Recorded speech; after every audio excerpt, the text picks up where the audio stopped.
Here's some things I would never do after having gone to prison. So the first one is get any kind of face piercing because they're so cute like while they're in, but when they're gone and it's just you and your bare naked face with all these scars, it's hideous. Like I would see these most beautiful girls walking around prison and like with scars all over, and you can't cover that up with makeup.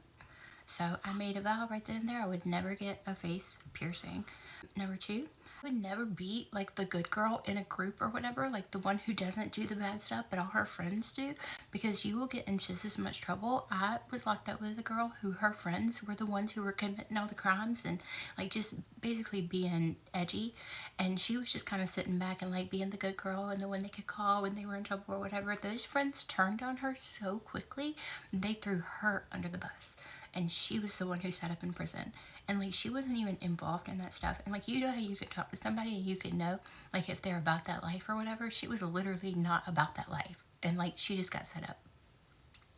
Number three, I would never let anybody borrow my car. Listen, you don't know where they're going, what they're doing. You don't know what they accidentally left in your car. You don't know what's in your trunk.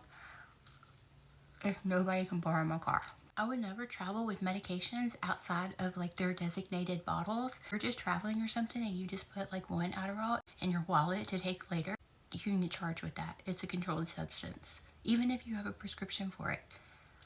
And lastly, this one's a little bit controversial, but I would never take my trial to court. I would always take a plea deal. Like unless I absolutely had to, I would not go to like jury trial. I would just take a plea deal.